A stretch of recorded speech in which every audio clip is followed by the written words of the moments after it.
MBN 박재현 전무입니다.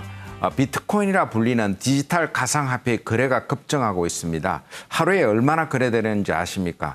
하루 많게는 1조 원이 넘는 금액이 거래되고 있습니다. 전 세계에서 한국이 가장 거래가 많이 이루어지고 있습니다. 그래서 가열 현상을 우려하기도 하고 최근에는 이제 해킹 사건까지 생기면서 디지털 가상화폐에 대한 관심이 높아지고 있습니다. 그래서 오늘 가상화폐 거래소 또 블록체인 기술로 아주 유명한 코인블로그의 고영훈 매니저와 함께 디지털 가상화폐에 대해서 한번 알아보도록 하겠습니다.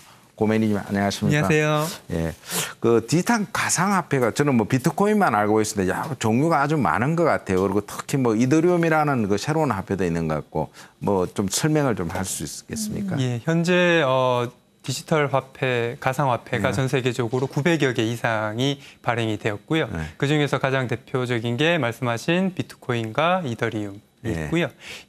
비트코인 같은 경우에는 많은 분들이 다 아시다시피 뭐 송금 기능, 전자화폐 기능이 있고요. A가 B에게 얼마를 보낸다라는 기능이 있고, 이더리움 같은 경우에는 그러한 전자화폐 기능에 더해서 플랫폼 기능이 있습니다. 그래서 이더리움 플랫폼에 어떤 그 계약 코드를 프로그래밍을 해서 컴퓨터로 입력을 할 수가 있고요. 그러면 그 정해진 계약 코드에 따라서 예를 들면 뭐 1년 뒤에 비가 오면 보험금이 얼마가 지급된다. 아니면 뭐 트럼프가 당선이 되면 A가 B에게 얼마를 준다와 같이 그런 계약이 자동적으로 실행을 할 수가 있습니다. 근데 최근에 이렇게 갑자기 그 디지털 가상화폐가 관심을 끈 이유가 뭐 있습니까?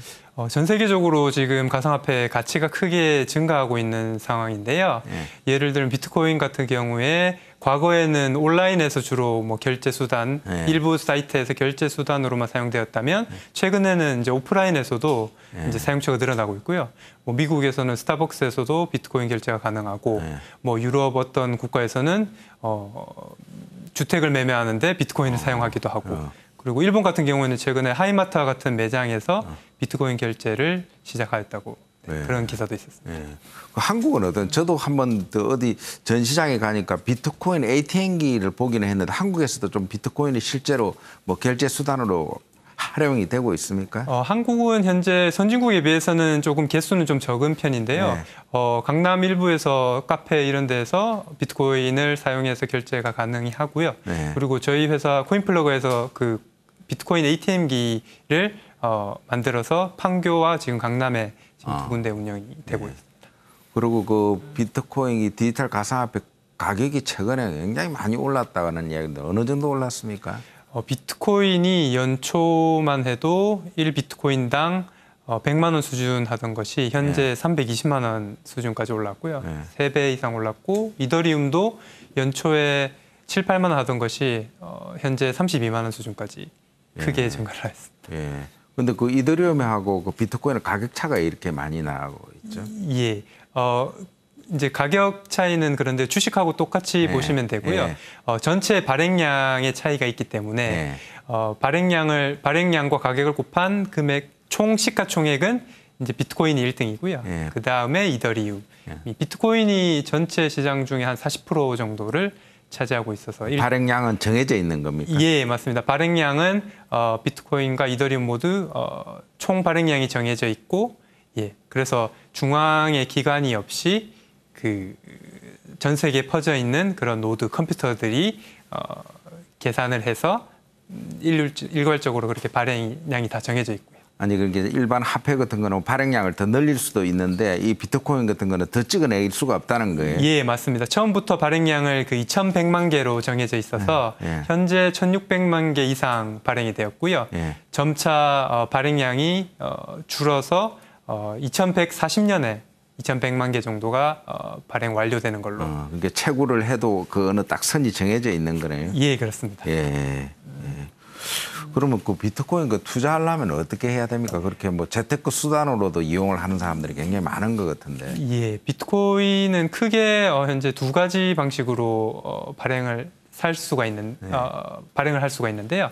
첫 번째는 이제 아까 말씀하신 채굴 방식이라고 해서 컴퓨터로 수학적 계산을 하는, 쉽게 말해서 컴퓨터를 계속 1년 내도록 돌려서 수학 계산을 하게 해서 비트코인을 얻는 방식이 있고요. 네. 그런데 그건 개인이 하기에는 굉장히 어려운 수준이고 현재는 이제 뭐 중국이나 몽골 이런 데서 전기세가 굉장히 싼 곳에서 대량으로 이제 계속 컴퓨터를 돌려서 발행을 하는 채굴을 하는 방식이 있고요. 그 개인이 하기 좀 힘듭니다.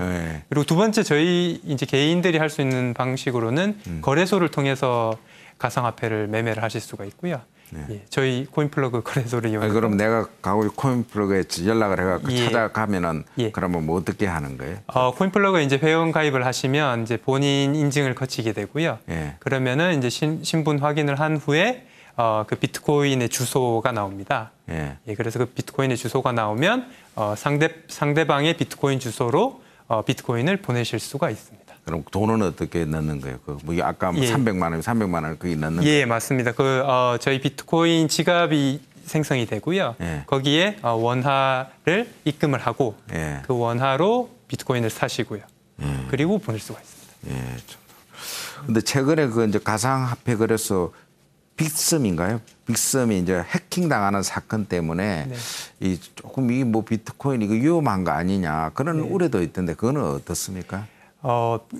최근에 이제 가상화폐에 대해서 뭐 투자도 많아지고 일부 투기적인 세력도 많이 늘어났고요. 비트코인 시스템 자체는 그 블록체인이라는 기술을 이용해서 발행이 되고 있고 관리 운영이 되고 있기 때문에 문제가 발생한 적이 한 번도 없고요. 다만 그 각 전 세계에 있는 거래소들 즉 쉽게 말하면 이제 은행 지점과 같은 것인데요. 그쪽에서 이제 관리 직원의 문제 또는 그 거래소가 운영을 굉장히 소홀하게 특히 보안에 신경을 쓰지 않아서 발생하는 문제라고 보고 있고요. 그래서 비트코인 시스템 자체는 전혀 문제가 없다는 말씀을 드리고요. 그럼 앞으로 그 가상화폐 시장의 어떤 전망이나 이런 건 어떻습니까?